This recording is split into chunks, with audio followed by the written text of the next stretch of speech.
कि जो कल तक डर रहे थे गांव में, उनको यह पता लगा कि मजबूत पहरेदार खड़े हो गए हैं, एकता बन गई है और परिवर्तन होकर रहेगा। ऐसी लहर जो जब छाई, तो इसके विरोध में मैं चेतावनी के तौर पर कह रहा हूं, हो सकता है जातिगत झगड़े करा दिए जाएं। एनसीआरबी का डाटा कहता है कि महिलाएं यहां सुरक्षित नहीं है। इस प्रदेश को मजबूत और सुरक्षित हाथों की जरूरत है। और जब मैं देखता हूं तो कोई नजर नहीं आता। अगर कोई नजर आता है आपके रक्षक के रूप में, आपके सुरक्षा कवच के रूप में, तो वो मेरा भाई है हनुमान जी बेनीवाल, जिसपे मुझे भरोसा है कि वो हर मुसीबत को अपने सीने पे लेके आपकी रक्षा सुरक्षा करेगा। आप याद करो कितने जुल्म हुए, और अगर कोई लड़ रहा था, लड़ना चाहिए था विपक्ष को, जो मुख्य विपक्ष है, आप बताओ और अपने मन से बताना, क्या भीम आर्मी या हनुमान जी बेनीवाल की टीम के अलावा कोई लड़ रहा था? क्या आप बताओ? हर 5 साल बाद आप वोट देते हो, कभी इनसे पिट के इनको वोट देते हो, कभी इनसे पिट के इनको वोट देते हो। ए मेरे लोगों, वोट का अधिकार शक्ति का अधिकार है, शक्ति का सूत्र है। आपकी जो समस्याएं हैं, मैं ऐलान करके कह रहा हूं, बिना अपने भाई से पूछे, आपकी जो समस्या आज आप लिख के दे जाओ। दोनों खेल खेल रहे हैं कि कैसे आपका बेवकूफ बना। कब तक लुटते रहोगे, कब तक पिटते रहोगे?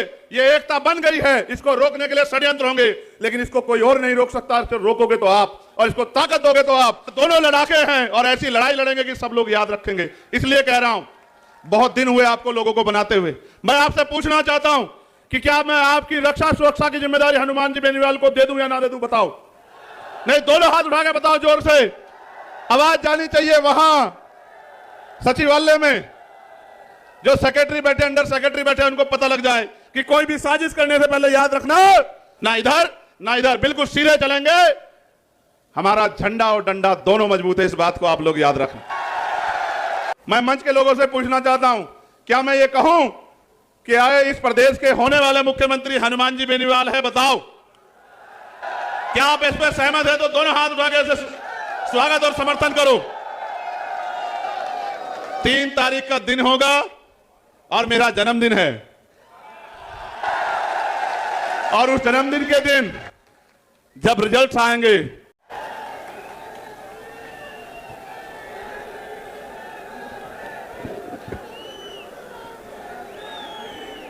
जय भीम। और राजस्थान की महान जनता को मेरा दोनों हाथ जोड़ के नमस्कार, सत श्री अकाल, सलाम। मेरे प्यारे साथियों, सबसे पहले तो राष्ट्रीय लोकतांत्रिक पार्टी के 5वें स्थापना दिवस की आपको बहुत बहुत बधाई और मंगल कामनाएं। मैं इसलिए आपसे पहले ही माफी मांग रहा हूं क्योंकि मुझे जाना है। आप जानते हैं मैंने कभी मुसीबत में आपका साथ नहीं छोड़ा, लेकिन आज एक समस्या ये है कि जैसे आप प्यार करने वाले लोग यहाँ हो, ऐसे ही उत्तर प्रदेश में जो प्यार करने वाले लोग हैं उन्होंने भी सभा बुला रखी। उनकी सभा 11 बजे की थी। मैंने बड़ी मुश्किल से उनसे निवेदन करके कहा कि मैं थोड़ा देर से आऊँगा, आ जाऊँगा। तो मैं जो चंद बातें आपसे कहूँगा आप उनको सुन लेना, लेकिन मैं आपसे एक वादा कर रहा हूँ कि जब तक मैं इस किसान कमेरी कौम को कुर्सी पे बैठने की ताकत यहाँ राजस्थान में हम लोग मिलकर दोनों भाई नहीं देते, तब तक मैं आपको छोड़ के जाने वाला नहीं। ये बात याद।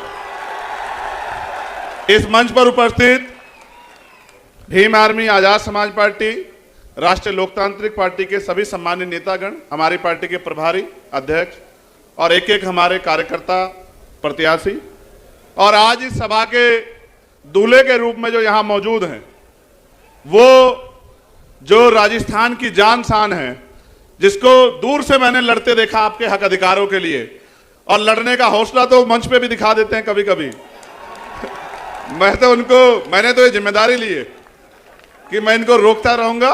अगर ये अब कभी भी लड़ेंगे तो ये आपके हकों के लिए लड़ेंगे, आपके अधिकारों के लिए लड़ेंगे, आपके मान सम्मान के लिए लड़ेंगे। ये फैसला करके हम इकट्ठे हुए हैं। भाई हनुमान जी बेनीवाल, आपका धन्यवाद।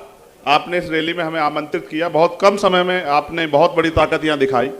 सम्मानित साथियों, समय समय पे भारत की धरती पे जन्मे सभी संतों, गुरुओं, महापुरुषों को नमन करता हूं, और जिनको मैं नेता मानता हूं, जिनमें राष्ट्रपिता ज्योतिबा फूले, साहू जी महाराज, डॉक्टर बाबा साहब अंबेडकर, सर छोटू राम, चौधरी चरण सिंह, महामना रामस्वरूप वर्मा, मान्यवर दीना भाना वाल्मीकि, ऐसे बहुत सारे महापुरुष जिन्होंने अपना पूरा जीवन हम कमजोर कमेरों को, किसानों को आगे बढ़ाने के लिए लगाया। उनके उस रास्ते को आगे बढ़ाते हुए मैं और ये जब बैठे, चर्चा तो बहुत दिन से चल रही थी। 2 घंटे में हमने अगर कोई बात की थी तो वो राजनीतिक नहीं थी। पूरे 2 घंटे में एक ही बात हुई कि राजस्थान के युवा, राजस्थान के किसान, यहाँ की बहनें, माएं, बच्चियां, यहाँ के बच्चे, यहाँ के बुजुर्ग, इनका भविष्य राजस्थान में कैसे संवरे, इनके भविष्य में चार चांद कैसे लगे। जो उम्मीदें लोकतंत्र में बनाई गई थी वो राजनीतिक लोकतंत्र, सामाजिक लोकतंत्र में कैसे स्थापित हों। मेरे आज भी याद है, देश गुलाम था और डॉक्टर बाबा साहब अम्बेडकर और सर छोटू राम इस बात के लिए लड़ रहे थे कि जिनको हाशिए पर रखा गया व्यवस्था में, उनको कैसे तरक्की दी जाए। देश राजे रजवाड़ों के हाथ में था और देश में राजतंत्र था। राजा महाराजा जैसे चाहते थे वैसे देश की जनता प्रजा शासित होती थी। ना हक थे ना अधिकार। जो राजा ने कह दिया, राजा ने कहा दिन तो प्रजा ने कहा दिन, राजा ने कहा रात तो प्रजा ने मान लिया रात। और ये बहुत लंबे समय तक चलता रहा। फिर एक ऐसा समय आया कि देश में लोकतंत्र आया। देश में जब लोकतंत्र आया तो समस्या ये थी कि एक तरफ आर्थिक रूप से गैर बराबरी थी, एक तरफ बड़े बड़े महल और एक तरफ गरीबों की झोपड़ियां, दूसरी तरफ सामाजिक आधार पर गैर बराबरी थी, छुआछूत थी, ऊंच नीच थी। मैंने चौधरी कुंभाराम आर्य के आंदोलन को पढ़ा कि किस तरह से उन्होंने लोगों को जगाने के लिए कितना काम किया और किस तरह से आपका नेतृत्व किया समाज को अपने पैरों पर खड़ा करने के लिए। असल लड़ाई ये थी कि लोकतंत्र तो आया था, लेकिन पैसे वाले लोगों ने तय किया कि वोट इनके पास चला गया है। वोट को रोकने के लिए भी षड्यंत्र हुए। कोई कहता वोट उसको मिलेगा जो पैसा वाला है, कोई कहता उसको वोट का अधिकार मिले जिसके पास जमीन जायदाद है, कोई कहता उसको मिले जिसके पास व्यापार है। हमारे नेता लड़ रहे थे कि लोकतंत्र लोकतंत्र तब होगा जब अंतिम व्यक्ति को भी सरकार चुनने का अधिकार मिलेगा। ये राजतंत्र नहीं है कि राजा चंद लोग चुन के तय कर दें। ये लोकतंत्र है, जनता जिसे चाहेगी, चाहे वो किसान का बेटा हो, चाहे वो मेहनत कश कौम का बेटा हो, चाहे वो गरीब का बेटा हो, उसको आगे बढ़ाना चाहे तो बढ़ा सकती है। तमाम साजिशों के बाद जब बाबा साहब अम्बेडकर ने अपने 4-4 बच्चों की कुर्बानी के साथ आपको वोट का अधिकार दिया तो लोगों ने कहा, जो विरोधी लोग थे कि वोट इनके पास है, नोट हमारे पास है, इनकी वोट को नोट से खरीद लेंगे, लोकतंत्र आने नहीं देंगे। हमारे महापुरुष घर से निकले, गली गली गए, लोगों को समझाने का काम किया है। मेरे सीधे साधे लोगों, अपनी ताकत को समझो। ये वोट आपको गुलामी के लिए नहीं मिली, ये वोट आपको बिकने के लिए नहीं मिली। मेरे आज भी याद है मान्यवर काशीराम साहब, उन्होंने अपने जीवन की एक सुख सुविधाएं लगा दी। मगर मैं मानता हूं परिवर्तन एक सतत प्रक्रिया है। चंद दिनों में नहीं बदलाव हो सकता था। ताकतवर लोगों ने रास्तों में कठिनाइयां लगाई। आज जब हम आ रहे थे, रथ चल रहा था, सामने को रुकावट आ गई तो हनुमान जी बेनीवाल मुझसे बोले, पत्रकार साथी भी वहां थे, कि ये रथ रुकेगा नहीं। ये रथ अब अगर रुकेगा तो जयपुर की कुर्सी पे बैठ जाके रुकेगा। तो वो बात मेरे दिल में आई कि कितनी कठिनाइयों के बाद भी जो फैसले हमने लिए वो मजबूत होते गए। हमारे महापुरुष निकले, लोगों को जगाते रहे। आज उस कारवा को, उस एकता को जो नेचुरल एकता है, मैं आपको दिल से कह रहा हूं और मैं आपको चेतावनी के तौर पे भी कह रहा हूं। आज हमने एकजुट बना, एक गठजोड़ बनाया। गांव में रहने वाली, क्योंकि शहर की अपेक्षा गांव में हमारे ज्यादा लोग रहते हैं, उनके चेहरे पे खुशहाली आई। मुझे मेरे साथियों ने बताया कि जो कल तक डर रहे थे गांव में, उनको यह पता लगा कि मजबूत पहरेदार खड़े हो गए हैं, एकता बन गई है और परिवर्तन होकर रहेगा। ऐसी लहर जो जब छाई तो इसके विरोध में मैं चेतावनी के तौर पे कह रहा हूं, हो सकता है जातिगत झगड़े करा दिए जाएं, हो सकता है कि लोगों को गुमराह किया जाए। यह हमारी मातृशक्ति बैठी है, आपके भविष्य का फैसला है। अन्याय अत्याचार उस कौम पे होंगे जिनके पास राजनीतिक शक्ति नहीं होगी।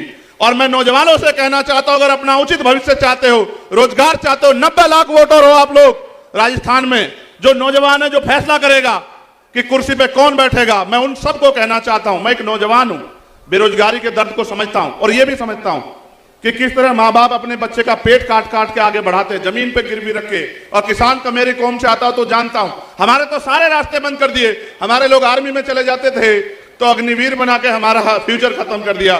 पुलिस में और फोर्स में जाते थे, भर्तियां बंद है। और जो भर्तियां होती है, पेपर लीक होता है, सामूहिक बस में बैठ के बिना सत्ता के संरक्षण में नहीं हो सकता। महंगाई बेरोजगारी ने कमर तोड़ दी है। और आपको जान के आश्चर्य होगा मेरे लोगों, एनसीआरबी का डाटा कहता है कि महिला यहां सुरक्षित नहीं है। इस प्रदेश को मजबूत और सुरक्षित हाथों की जरूरत है। और जब मैं देखता हूं तो कोई नजर नहीं आता। अगर कोई नजर आता है आपके रक्षक के रूप में, आपके सुरक्षा कवच के रूप में, तो वो मेरा भाई है हनुमान जी बेनीवाल, जिसपे मुझे भरोसा है कि वो हर मुसीबत को अपने सीने पे लेके आपकी रक्षा सुरक्षा करेगा। और इसी बात के साथ हम इकट्ठा हुए कि 80 लाख लोग वो जिन्होंने भारतीय जनता पार्टी कांग्रेस के खिलाफ वोट किया, और 90 लाख नया वोटर। और हम गली गली जाएंगे। आज भले मेरे पास समय कम हो, लेकिन रोज समय कम नहीं रहेगा। मैं आपकी गली गली ढाणी ढाणी आऊंगा आपको जगाने के लिए, और आपसे निवेदन करूंगा मेरे लोगों, अगर चाहते हो कि नासिर जुनैद के साथ जो हुआ, असगर के साथ जो हुआ, एसआई मीना जी के साथ जो हुआ, अगर चाहते हो इस सरकार को, पीसी सरकार को देखो जो आपसे कहेंगे कि बीजेपी के नाम पे हमें वोट दो, बीजेपी आ जाएगी। आप याद करो, इंद्र मेघवाल, जितेंद्र मेघवाल, ओम प्रकाश रायगर, तुलाराम गुजर, बहन तोलाराम गुजर, आप याद करो कितने जुल्म हुए। और अगर कोई लड़ रहा था, लड़ना चाहिए था विपक्ष को, जो मुख्य विपक्ष है, आप बताओ और अपने मन से बताना, क्या भीम आर्मी हनुमान जी बेनीवाल की टीम के अलावा कोई लड़ रहा था? क्या आप बताओ, क्यों नहीं लड़ रहा था? क्या हमारी वोट की कोई वैल्यू नहीं है? मैं आपसे कहना चाहता हूं, आपने लोकतंत्र आने के बाद अपनी शक्ति को नहीं समझा। आपने लोकतंत्र आने के बाद इन लोगों पे भरोसा किया। हर 5 साल बाद आप वोट देते हो, कभी इनसे पिट के इनको वोट देते हो, कभी इनसे पिट के इनको वोट देते हो। ए मेरे लोगों, वोट का अधिकार शक्ति का अधिकार है, शक्ति का सूत्र है। आपकी जो समस्याएं हैं, मैं ऐलान करके कह रहा हूं, बिना अपने भाई से पूछे, आपकी जो समस्या आज आप लिख के दे जाओ। मैं पूरे राजस्थान के वासियों से कहना चाहता हूं, अपनी समस्याओं को लिख के दे जाओ। ये तुमसे झूठे मैनिफेस्टो लेके आते हैं, रोजी रोटी के लिए वोट नहीं है। रोजी रोटी तो मेहनत कष्टों में कमा के खा ही लेते हैं। हमने तो वो भी दिन देखे कि बहुत सारे लोग, मैं राजस्थान की बात करूं तो ये मेरी बात जान लो, आपकी जो समस्या उनको लिख के दे जाओ, उसी का मैनिफेस्टो बना देंगे और 6 महीने में एक आपकी मांग पूरी करके दिखा देंगे। आप मेरी बात को याद रखना, ये राजस्थान है। इतने सरकारें बनी, क्या पीने के लिए साफ पानी की व्यवस्था, मीठे पानी की व्यवस्था कराई तुम्हारे लिए? ईआरसीपी का से आपको लाभ मिलता, 13 जिलों को मिला के आपको लाभ। दोनों खेल खेल रहे हैं कि कैसे आपका बेवकूफ बना। कब तक लुटते रहोगे, कब तक पिटते रहोगे? ये एकता बन गई है, इसको रोकने के लिए षड्यंत्र होंगे, लेकिन इसको कोई और नहीं रोक सकता। रोकोगे तो आप, और इसको ताकत दोगे तो आप। जितनी ताकत में आज आप यहां आए हो, आज से लड़ाई शुरू हुई है, खत्म नहीं हुई। आज के बाद आपको करना यह है कि आपको गांव गांव जाना है, इस एकता का बिगुल बजाना है, अपनी एकता की ताकत दिखाना है, और अपने कमजोर भाइयों के हाथ पकड़ के उनको यह विश्वास दिलाना है कि बहुत हुआ, बहुत दिन अलग अलग रहे और अलग अलग होकर सताए जाते रहे। अब समय बदल गया है, ऊपर वालों ने हाथ मिला लिया है तो नीचे वाले भी हाथ मिला के एकता बना लें। और फिर मैं ये कहता हूं कि एक ऐसा सूरज निकलेगा। समय कम ना होता तो मैं आपको बहुत कुछ सुनाता, मगर मैं आपको वादे के तौर पे कह रहा हूं, मैं 1 लाख लोगों में भी वही बात कहता हूं और 10 लोगों में भी वही बात कहता हूं। वोट का अधिकार आपकी तरक्की तय करेगा। अगर आप चाहते हो कि नौजवान ठगे जाएं, पेपर लीक हो, भर्तियों में घोटाले हो, महिलाएं सुरक्षित हो, ये महिलाएं नहीं है, ये हमारे घर का सम्मान है, ये हमारी बहन बेटियां हैं। हम तो किसान कमेरे के औलादे, हम जानते हैं, हमने सीखा है देश के बॉर्डर पे देश की रक्षा करना और घर गांव क्षेत्र में अपनी बहनों के मान सम्मान की रक्षा करना। लेकिन आपने देखा किस तरह से जुल्म जाति बढ़ रही है। उसको बढ़ने का एकमात्र कारण है कि सत्ता के संरक्षण में अपराधी फल फूल रहे हैं, और कोई नहीं चाहता कि परिवर्तन हो। जो स्थापित लोग हैं वो नहीं चाहते, जनता चाहती है परिवर्तन हो, और जनता ये चाहती है कि कोई किसान का बेटा, कोई मेहनत करने वाला बेटा यहां जयपुर की कुर्सी पे बैठे। आपसे मैं पूछना चाहता हूं कि जयपुर की कुर्सी पे अगर आपके बीच का व्यक्ति बैठेगा तो क्या आपको किसी के लिए किसी के आगे हाथ फैलाना पड़ेगा? आप खुद ही सोचो, जिसने बिना पावर के आपके लिए इतने लड़ाई लड़ी हो, अगर उसके हाथ में राजनीतिक ताकत होगी तो क्या होगा?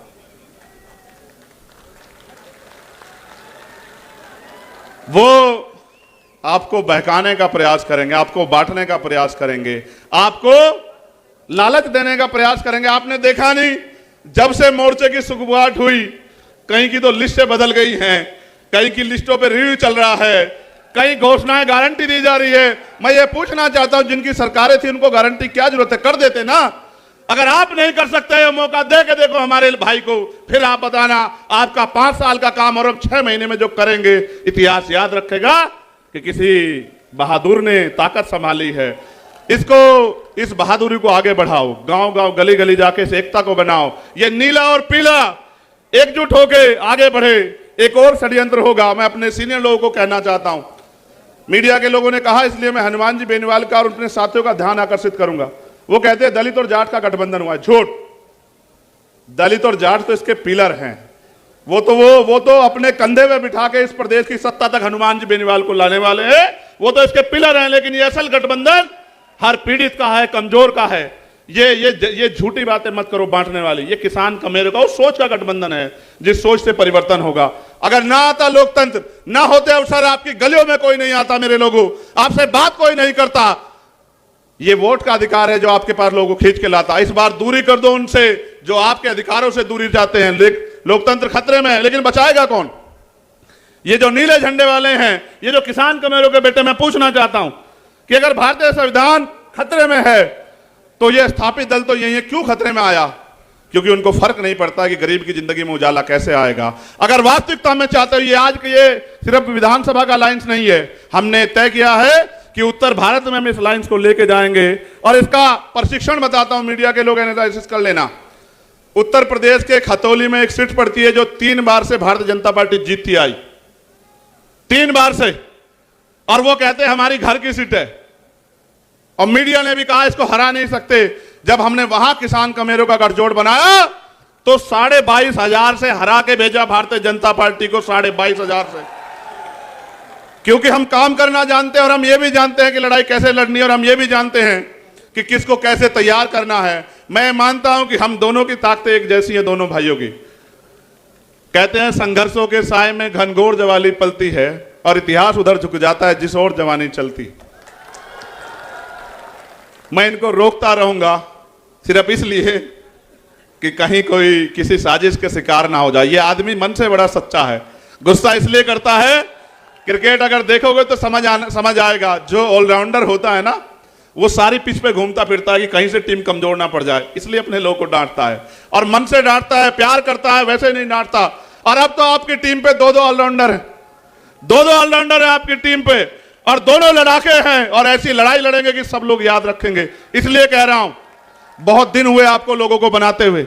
मैं आपसे पूछना चाहता हूं कि क्या मैं आपकी रक्षा सुरक्षा की जिम्मेदारी हनुमान जी बेनीवाल को दे दूं या ना दे दूं? बताओ।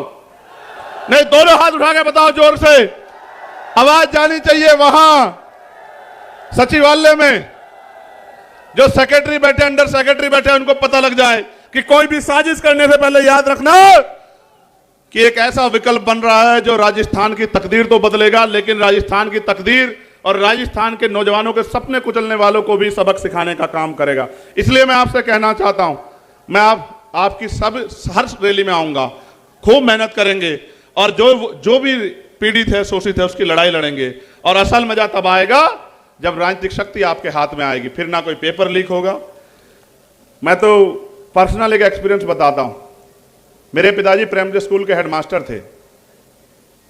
जब वो बीमार हुए, मैं बहुत सारे अस्पतालों में लेके उनको घूमा, और मैं ईमानदारी से कह रहा हूं, अगर मेरे पास पैसे होते तो मैं अपने पिता को बचा लेता। यार, इस देश में गरीबों की कोई इज्जत नहीं है, ना ही उनकी जिंदगी किसी को परवाह।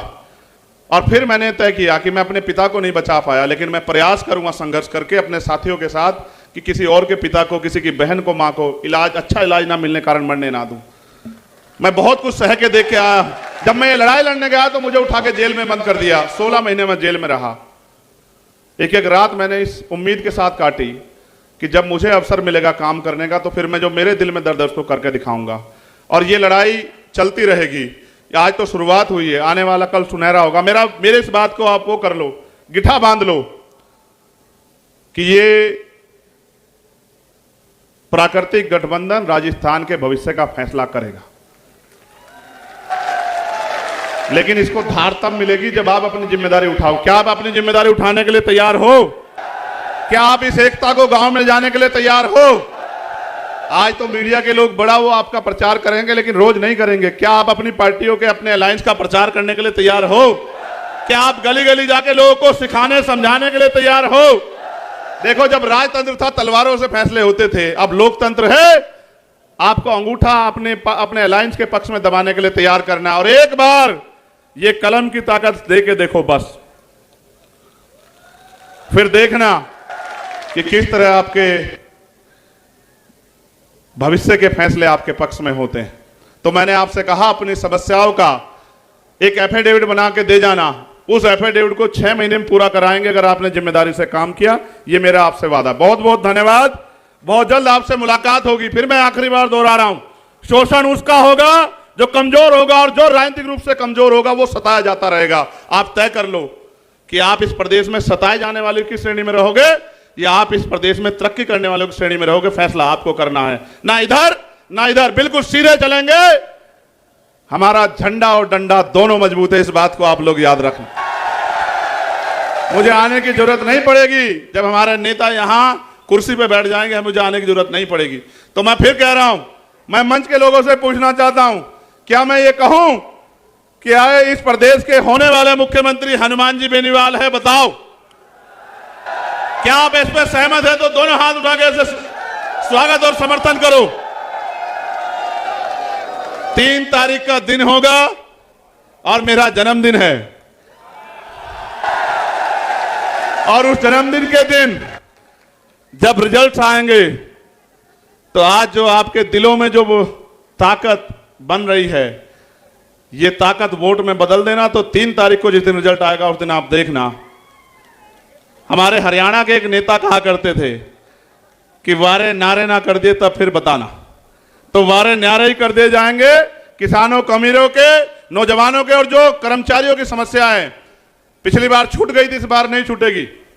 जो हमारे सीएचए के भाई हैं उनसे भी कहूंगा, आपके लिए 4 दिन हम लोग जेल में रहे थे, लेकिन वो अवसर नहीं था कि आपकी मांगे पूरी कर दे। हम आपकी मांगों के साथ खड़े हैं, आपकी मांगे पूरी करेंगे। जो तृतीय श्रेणी के टीचर हैं, आप बहुत दिन से परेशान हो रहे हैं कि आपके ट्रांसफर की व्यवस्था हो जाए, आपके ट्रांसफर की व्यवस्था भी करेंगे। हर एक व्यक्ति की लड़ाई लड़ेंगे, बस वो ताकत दो जिससे लड़ाई पूरी है। बहुत बहुत धन्यवाद। जय भीम, जय भारत, जय मंडल, जय जोहार, जय संविधान। और आप सभी के लिए को बहुत बहुत बधाई और आपके गठबंधन को बधाई। हमारी एकता जिंदाबाद। जय जवान, जय जवान, जय जवान। किसी की बातों में मत आना, बहुत आएंगे बहरूपिये धोखा देने के लिए। लक्ष्य रखो मौके के लिए, मौका आपके हाथ में है। कुछ दिन की बात है, अब जब सभा होगी रिजल्ट के बाद तो वो वहीं होगी जहां से तरक्की के फैसले होते हैं, जहां से प्रदेश के फैसले होते हैं। बहुत बहुत धन्यवाद। बहुत बहुत शुक्रिया सम्माननीय चंद्रशेखर जी आजाद साहब का। जिस तरह का संकल्प आपने मंच के माध्यम से दोहराया, ये केतली और बोतल दोनों आपके सामने है। केतली से बोतल में डालो, चाहे बोतल से केतली में डालो, बात एक ही है। और ये बात हमें 25 तारीख को राजस्थान की जनता के सामने साबित भी करनी है। जैसा कि चंद्रशेखर जी ने कहा कि बहुत आएंगे बहकाने वाले, लेकिन मंजिल तक पहुंचने के लिए हमारा संकल्प एक ही काफी है। हमारे दोनों नेता सम्मान्य हनुमान जी बेनीवाल और सम्मान्य चंद्रशेखर जी आजाद राम और लक्ष्मण की जोड़ी के रूप में मिलकर के आने वाले समय में राजस्थान की सूरत और सीरत बदलने का काम करेंगे, राजस्थान की दशा और दिशा बदलने का काम करेंगे। अब चूंकि चंद्रशेखर जी को पधारना है, आगे बड़ा कार्यक्रम है, आप सभी से निवेदन रहेगा आप सभी यहीं बने रहें। एक भी साथी अपनी जगह से खड़ा नहीं होगा। जोरदार तालियों के साथ चंद्रशेखर जी आजाद को विदा दें। एक बार जोरदार तालियों के साथ उन्हें विदा दें, अलविदा दें। और आज के बाद से, आज का कार्यक्रम ये उत्तर प्रदेश में कर रहे हैं, उसके बाद आने वाले समय में सारे कार्यक्रम आपके राजस्थान में होंगे। इस तरह का संकल्प आप मंच के माध्यम से दोहरा करके